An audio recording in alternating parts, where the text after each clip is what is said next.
जय Hind. Welcome back to my YouTube channel Kesh Kumar lectures. इस lecture में देखने वाले हैं हम लोग वीडियो पार्ट 2 चैप्टर 6 जनन का।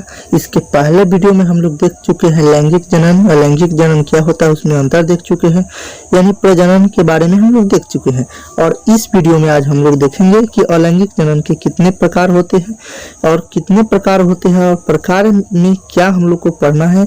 जैसे विखंडन विधि हो गया, खंडन विधि हो गया, इसके बारे में हम लोग को पढ़ना है, समझना है कि यह क्या होता है। तो यह वीडियो पार्ट हमारा है 2। वीडियो पार्ट 2 में हम लोग देखने वाले हैं अलैंगिक जनन के प्रकार। तो चलिए हम लोग देख लेते हैं कि सबसे पहले अलैंगिक जनन के कितने प्रकार होते हैं। तो अलैंगिक जनन के 5 प्रकार होते हैं। सब तो चलिए देखते हैं हमारा। तो फर्स्ट हमारा यहाँ पे है विखंडन विधि या खंडन विधि। देखिए विखंडन विधि या खंडन विधि में भी 2 प्रकार है, एक द्विखंडन विधि और बहुखंडन विधि, और दूसरा नंबर है मुकुलन विधि, तीसरा है अपखंडन या पुनर्जनन विधि, या इससे हम लोग पुनरुद्भवन विधि कहते हैं। चौथा है बीजाणु जनन विधि, इसके बारे में हम लोग पढ़ेंगे। पांचवा है कायिक जनन विधि या कायिक प्रवर्धन विधि। तो इसको हम लोग पढ़ना है, हम लोग पढ़ेंगे, समझेंगे कि यह क्या होता है। तो चलिए हम लोग एक एक करके देख लेते हैं कि यह क्या होता है। तो सबसे पहले हमारा जो क्वेश्चन है कि विखंडन विधि या खंडन विधि क्या होता है। विखंडन और खंडन कहने का मतलब ही है यह है कि खंडन यानी किसी भी जो जीव है उसको हम लोग खंडित कर दे, तोड़ दे, बांट दे, उसे हम लोग विखंडन विधि कहते हैं। और हम लोग इसका परिभाषा किस तरह लिखेंगे, किस तरह किसी को हम लोग समझाएंगे। तो चलिए हम लोग देखते हैं कि यह क्या होता है। देखिए वह अलैंगिक जनन विधि, हम लोग वह अलैंगिक जनन विधि इसलिए कहेंगे क्योंकि इसमें अलैंगिक जनन के प्रकार के बारे में हम लोग पढ़ रहे हैं। तो वह अलैंगिक जनन विधि जिसमें एक व्यष्टि अपने ही शरीर को 2 या 2 से अधिक व्यष्टियों में बांट देता है, उसे विखंडन या खंडन विधि कहते हैं। जैसे आप लोग को बता दें हम एग्जाम्पल के रूप में, तो एग्जाम्पल के रूप में हम अगर आपको बता दें तो इसमें हो जाता है हमारा अमीबा। अमीबा हो जाता है, अमीबा हमारा फर्स्ट नंबर हो गया अमीबा। दूसरा स्पाइरोगाइरा, स्पाइरोगाइरा हो गया। और उसके अलावा हो गया हमारा प्लाज्मोडियम, ये उसके बाद पैरामीशियम, यूग्लिना इत्यादि। ये सब एक कोशिकीय जीव होते हैं जो विखंडन विधि का कार्य करते हैं। अब हम लोग अगले वीडियो में अगले जो हम लोग का टॉपिक है, अगला टॉपिक है हमारा द्विखंडन विधि। द्विखंडन कहने का मतलब कि 2 खंडों में टूटता है, उसे हम लोग क्या द्विखंडन विधि कहते हैं। तो सबसे पहले हम लोग जान लेते हैं कि यह होता क्या है। तो यह हम लोग जान रहे हैं विखंडन या खंडन विधि का पार्ट 1 द्विखंडन विधि, यह क्या होता है इसको समझते हैं। तो सबसे पहले इसका परिभाषा जानते हैं हम लोग। वह अलैंगिक जनन विधि जिसमें कोई जीव 2 खंडों में विभाजित होता है उसे द्विखंडन अलैंगिक जनन विधि कहते हैं। देखिए हम आपको आगे ही बता दिए हैं कि द्विखंडन, द्वि मतलब होता है हमारा 2 और खंडन मतलब खंड। 2 खंड में जो टूटकर नए व्यष्टि का जन्म देता है उसे हम लोग द्विखंडन विधि कहते हैं या द्विखंडन व्यष्टि कहते हैं। तो हम लोग इसको समझते हैं कि यह क्या होता है। तो वह अलैंगिक जनन विधि जिसमें कोई जीव 2 खंडों में विभाजित होता है उसे द्विखंडन अलैंगिक जनन विधि कहते हैं। चलिए आपको दिखा देते हैं जो हमारा चित्र है अमीबा में द्विभाजन या द्विखंडन विधि का है कि अमीबा में द्विखंडन या द्विभाजन विधि क्या होता है, इसको हम लोग समझते हैं। तो यह चित्र के अनुसार हम लोग समझेंगे। देखिए सबसे पहले अमीबा का यह शरीर है और यहाँ एक केंद्रक है, यहाँ एक केंद्रक है। केंद्रक से जब अमीबा 2 भागों में टूटने की प्रक्रिया में आता है तो सबसे पहले इस तरह का बना होता है और साथ में यह 2 खंडों में विभक्त होने का कार्य करने लगता है। उसके अलावा जब उसको भोजन मिलते फिर अगले 2 भाग में टूटने के लिए वह जो है प्रयुक्त हो जाता है। टूटने के लिए वह 2 व्यष्टि में बंट जाने के लिए जो है वह होने लगता है 2 भागों में। उसके बाद अब यह बट गया तो एक ही जीव से 2 खंड में विभक्त हो जाता है तो इसे द्विखंडन विधि कहते हैं। देखिए यहाँ से यह 2 खंडों में टूट गया, 2 खंडों में यहाँ टूटकर एक संतति अमीबा बना दिया है। तो यह अमीबे में द्विविभाजन विधि था। जो द्विखंडन विधि करते हैं उसे द्विविभाजन विधि भी कहते हैं। तो चलिए अब हम लोग जानते हैं इसका पार्ट जो बी है, बहुखंडन विधि। बहुखंडन मतलब बहुत सारे खंडों में टूटना, उसे बहुखंडन विधि कहते हैं। अब हम लोग बता देते हैं जो हमारा यह बहुखंडन विधि है, इसको हम लोग बताते हैं वह अलैंगिक जनन विधि जिसमें एक व्यष्टि अपने ही शरीर को अनेक भागों में बांट देता है, उसे बहुखंडन अलैंगिक जनन विधि कहते हैं। बहुखंडन, खंडन का मतलब खंड, और जो हमारा हो गया बहु, बहु का मतलब बहुत होता है, बहुत, जो बहुत सारे खंडों में टूटकर एक नए व्यष्टि को जन्म देता है, तो उसको हम लोग बहुखंडन विधि कहते हैं या बहुखंडन विधि या व्यष्टि कहते हैं।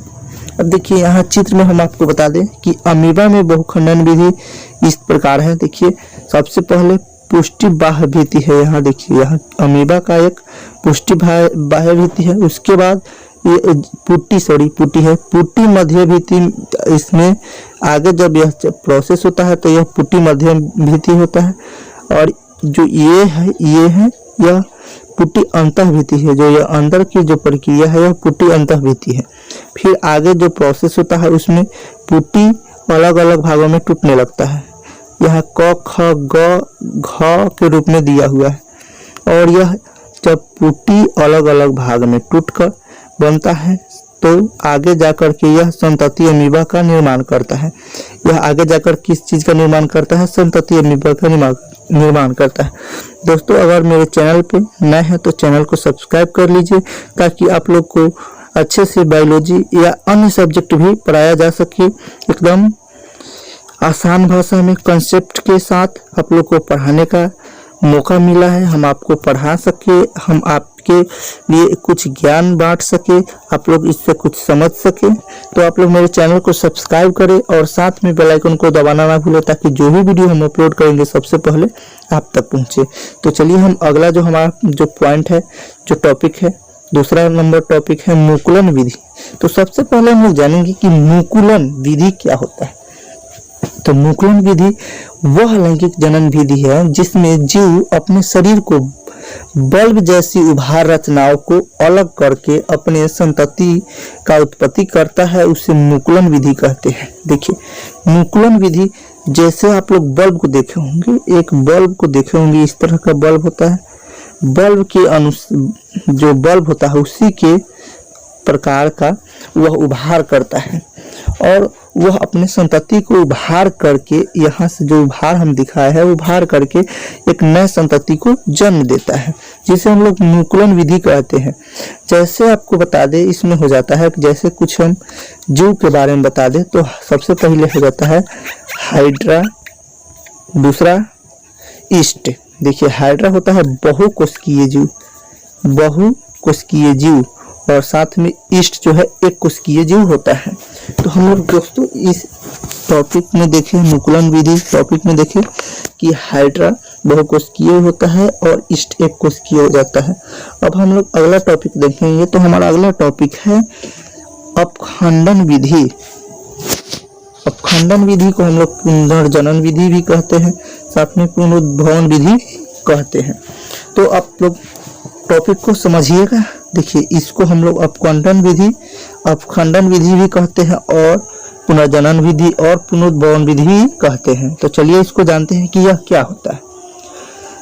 वह लैंगिक जनन विधि जिसमें कोई जीव अपने ही शरीर को, जब कोई जीव अपने ही शरीर को अलग अलग हिस्सों में विभाजित कर नए जीवों की उत्पत्ति करता है, उसे अपखंडन, पुनर्जनन या पुनरुद्भवन विधि कहते हैं। जैसे आपको बता दें, यहाँ स्पाइरोगाइरा है, अपखंडन विधि होता है, प्लेनेरिया में अपखंडन या पुनर्जनन विधि होता है। तो देखिए यह एक स्पाइरोगाइरा है, जो यहाँ एक स्पाइरोगाइरा का जो चित्र दिखाया गया है, इसमें केंद्रक यहाँ होता है, केंद्रक जो यह है केंद्रक है, और यहाँ सेप्टा, यह जो है सेप्टा। इसके हम आगे बताएंगे कि सेप्टा पेटा एक साथ क्या होता है, इसको हम लोग आगे समझेंगे। शायद इस लेवल, यह 10th लेवल पे नहीं है, 12th लेवल पे है। सेप्टा एक्सा ये सब से 12th लेवल पर है, आप लोग को समझाया जाएगा। और यह सर्पिल हरितलवक यहाँ है जो है, सर्पिल हरितलवक यहाँ जो है। साथ में जब यह टूटता है तो दो विभक्त हो जाता है, दो भागों में, और स्पाइरोगारा में यह अपखंडन हो जाता है, अपखंडन हो जाता है, दो भागों में टूट जाता है, अपखंडन। और देखिए यहाँ प्लेनेरिया में आपको बताते हैं, एक जो है यहाँ एक से यहाँ दो है और यहाँ एक है। यहाँ एक से पहले यहाँ जब ये दो है, दो से एक बना और एक से यह पूरा शरीर का रचना हुआ। और साथ में इसमें देखिए यहाँ बताते हैं आपको, एक यह ऊपर का भाग है तो ये मानेंगे कि यह आई वाला भाग है और ये है टेल वाला भाग यानी पूंछ वाला भाग है। तो यह जब आई वाला भाग आगे बढ़ता है तो एक नए संतति का भी जन्म देता है और ये टेल वाला भाग भी आगे जाकर के एक नए संतति के जन्म देता है। तो यह है प्लेनेरिया में अपखंडन या पुनर्जनन विधि। चलिए अब हम लोग आगे देखते हैं कुछ टॉपिक। अगला हमारा देखिए, अगला टॉपिक जानने से पहले सबसे पहले एक नोट दिखाने का मतलब सबसे इम्पोर्टेंट पॉइंट जो आपके लिए ऑब्जेक्टिव के लिए बहुत ही इम्पोर्टेंट होता है, उसको नोट में लिखाया जाता है या इम्पोर्टेंट पॉइंट करके दिखाया जाता है। तो नोट में लिखाया गया है कि पुनरुद्भव या जनन विधि का खोज सन 1740 ईस्वी में ट्रेम्बले नामक वैज्ञानिक ने किया था, जिसका प्रयोग सबसे पहले हाइड्रा पर हुआ था। यहाँ हाइड्रा गलती लिखा गया है, हाइड्रा पर किया गया था। देखिए यह सबसे इम्पोर्टेंट पॉइंट इसलिए हो जाता है क्योंकि यहाँ सन 1740 ईस्वी में पुनरुद्भव विधि का खोज किया गया था और वैज्ञानिक का नाम है ट्रेम्बले नामक वैज्ञानिक, यानी ट्रेम्बले जो वैज्ञानिक थे उन्होंने 1740 ईस्वी में पुनरुद्भव विधि का खोज किया था और सबसे पहला प्रयोग यह किया गया था हाइड्रा पर। चलिए अगला टॉपिक देखते हैं हमारा। तो अगला टॉपिक है बीजाणु जनन विधि। तो सबसे पहले जानते हैं कि बीजाणु जनन विधि क्या होता है, इसको समझते हैं। वह अलैंगिक जनन विधि जिसमें बीजाणुओं से जीवों की उत्पत्ति होती है उसे बीजाणु जनन विधि कहते हैं। देखिए जिससे बीजाणुओं की उत्पत्ति हो सकती है या होती है उसे हम लोग बीजाणु जनन विधि कहते हैं। बीजाणु जनन विधि में शैवाल और कवक में होता है। देखिए जो बीजाणु जनन विधि होता है वह शैवाल और कवक में होता है। जैसे हम आपको बता दें, कुछ एग्जाम्पल बता दें, तो एग्जाम्पल में म्यूकर, अपुष्पीय पौधे, फर्न तथा मॉस होता है। देखिए इसमें है म्यूकर होता है, म्यूकर, साथ में शैवाल, उसके बाद अपुष्पीय पौधे जिसमें पुष्प न हो, फर्न तथा मॉस होता है। देखिए फिर एक नोट पॉइंट यानी इम्पोर्टेंट पॉइंट आपको बताया जा रहा है कि राइजोपस में इसी विधि द्वारा, इसी विधि मतलब बीजाणु जनन विधि द्वारा, अर्थात बीजाणु जनन विधि द्वारा नए संतति की उत्पत्ति होती है। जो राइजोपस होता है उसमें बीजाणु जनन विधि द्वारा ही उसमें नए संतति का उत्पत्ति होता है। देखिए यहाँ बीजाणु जनन विधि, राइजोपस में बीजाणु जनन विधि, यहाँ आपको हम चित्र के अनुसार बताते हैं। देखिए यह यहाँ पे कवक है, कवक जाल है, जो यह है कवक जाल है, और यह है बीजाणु धानी, जो ये है बीजाणु धानी है, और साथ में ये बीजाणु है यहाँ पे। तो जब बीजाणु और बीजाणु धानी मिलते हैं कवक जाल के साथ तो यह बीजाणु धानी का निर्माण करते हैं और यह बीजाणु जनन विधि द्वारा संपूर्ण होता है। यह राइजोपस में बीजाणु जनन है। ठीक है, तो अब हम लोग अगला टॉपिक देखते हैं। तो हमारा अगला टॉपिक है कायिक प्रवर्धन या कायिक जनन, हम लोग इसको कहते हैं। तो सबसे पहले जान लेते हैं कि कायिक जनन या कायिक प्रवर्धन में हम लोग को पढ़ना क्या रहता है, समझना क्या रहता है। देखिए और सबसे पहले जानेंगे कि हम लोग कायिक जनन में कौन सा जीव जनन करता है। तो देखिए कायिक जनन में जो आलू हो जाते हैं, कंद हो जाते हैं, सुथनी हो जाते हैं, ये सब जनन करते हैं कायिक जनन में। तो हम लोग इसका परिभाषा समझ लेते हैं।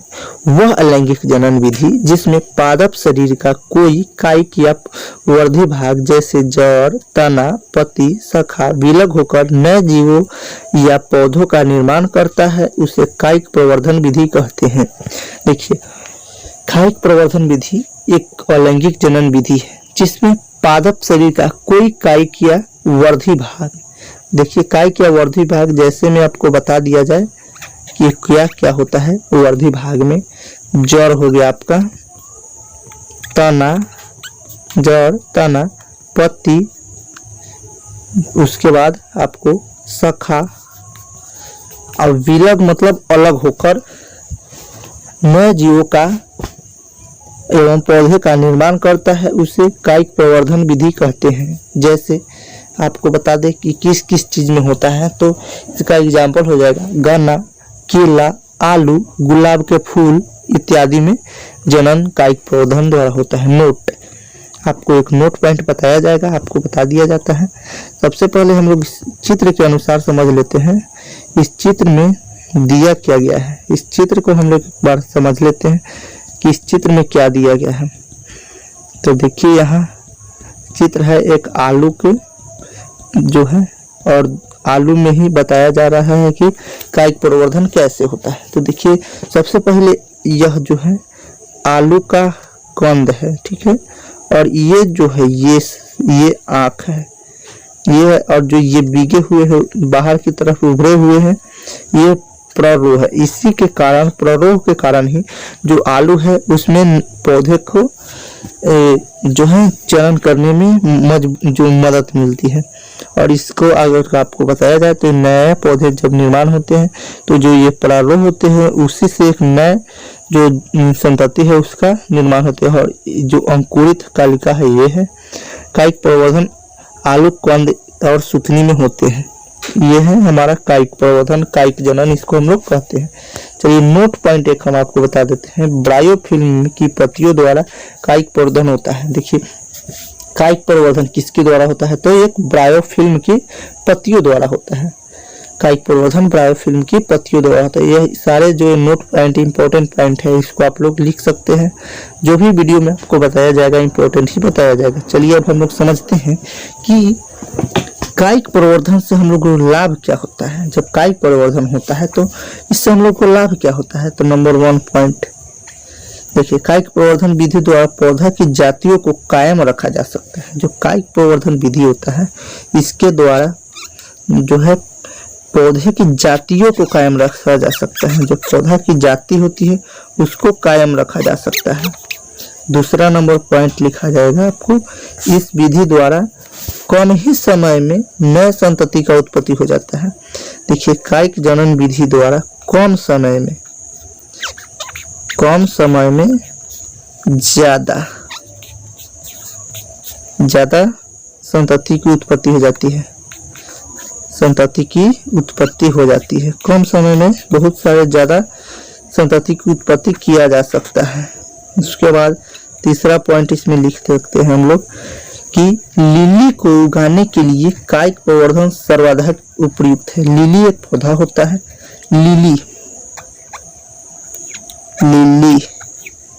लिली को उगाने के लिए कायिक प्रवर्धन सर्वाधिक उपयुक्त होता है, सबसे ज्यादा उपयुक्त होता है, ठीक है। चौथा नंबर पॉइंट लिखा जाएगा आपको, कायिक प्रवर्धन द्वारा समान जीन संरचना वाले पौधे या जंतु बनते हैं जिन्हें क्लोन कह सकते हैं। देखिए कायिक प्रवर्धन द्वारा समान जीन संरचना वाले पौधा बनता है, जिसको जंतु जो बनता है उसको हम लोग क्लोन कह सकते हैं। क्या कह सकते हैं हम लोग, क्लोन कह सकते हैं। चलिए अगला हम लोग लेंगे जो हमारा पॉइंट है, पॉइंट नंबर 5। पॉइंट नंबर 5 में हम लोग लिख सकते हैं कि कायिक प्रवर्धन विधि द्वारा पौधों की जातियों को शुद्धता को कायम रखा जा सकता है। देखिए शुद्धता को कायम रखा जा सकता है, जो इसकी शुद्धता होती है उसको कायम रखा जा सकता है।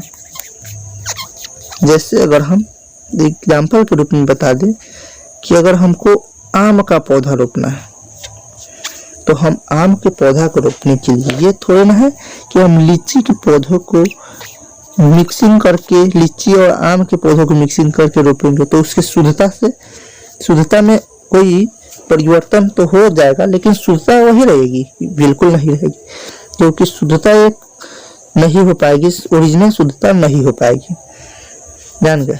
उसके अलावा अगर हम आपको छठा पॉइंट बता दें तो छठा पॉइंट यहाँ पे हम बता देते हैं आपको कि जो कायिक प्रवर्धन विधि होता है जिससे समान गुण वाले जीवों की विशाल आबादी को कायम रखता है।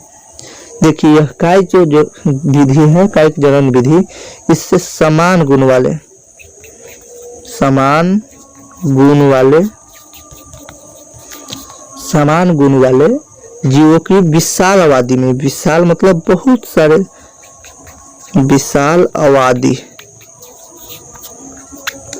आबादी में जनन करता है या आबादी को कायम रखता है। उस आबादी को क्या करता है? कायम रखता है, बहुत से रखता है। अगर आपको हम एग्जाम्पल के तौर पे बता दें तो एग्जाम्पल हम आलू पे ही ले लेते हैं। अगर हम किसी खेत में एक बोरी आलू बोते हैं तो क्या हमको एक बोरी ही आलू प्राप्त होता है कि एक बोरी से ज़्यादा आलू प्राप्त होता है? इसको आप लोग कमेंट में बताइएगा कि आप लोग अगर एक बोरी आलू किसी खेत में उपजाते हैं तो एक बोरी आलू होता है या अधिक होता है? तो आप लोग स्पष्ट रूप से कह पाएंगे कि अधिक होता है, क्योंकि कायिक जनन में एक अगर आलू हम बोते हैं, रोपते हैं यहाँ पे, तो उसमें कई सारे आलू जमकर और आलू बहुत बड़े करके वह हमको उत्पादित करके दे देता है। तो एक जो आलू है वह कई सारे आलूओं में विभक्त होकर हमको बहुत सारे आलू को उत्पत्ति कर देता है। तो दोस्तों आज के लिए इतना ही। अब हम लोग अगले वीडियो में देखेंगे लैंगिक जनन की विशेषता क्या होती है, और उसके आगे हम लोग देखेंगे एक लिंगी जीव और द्विलिंगी जीव, साथ में परागकण से हम लोग क्या समझ सकते हैं, परागकण क्या होता है, और साथ में पुष्प के बारे में देखेंगे वीडियो पार्ट 3 में। तो आज के लिए इतना ही। जय हिंद। अगर आप लोग डेली क्विज चाहते हैं तो मेरे टेलीग्राम चैनल से ज्वाइन होकर आप लोग कुछ नया सीख सकते हैं। डेली अगर क्विज चाहिए आप लोगों को तो टेलीग्राम चैनल को ज्वाइन करें, और टेलीग्राम ज्वाइन करने के बाद आपको उसमें डेली क्विज कराया जाता है। आप लोग क्विज का सहभागिता बन सकते हैं। तो अगर आप लोग अभी तक टेलीग्राम चैनल में ज्वाइन नहीं हुए हैं तो ज्वाइन हो सकते हैं आप लोग, और फेसबुक पेज में भी ज्वाइन नहीं हुए हैं तो फेसबुक पेज में आप लोग ज्वाइन हो सकते हैं, जिसका लिंक हम आपको नीचे डिस्क्रिप्शन बॉक्स में दे देंगे। आप लोग उससे आप लोग ज्वाइन हो सकते हैं। आज के लिए इतना ही। जय हिंद।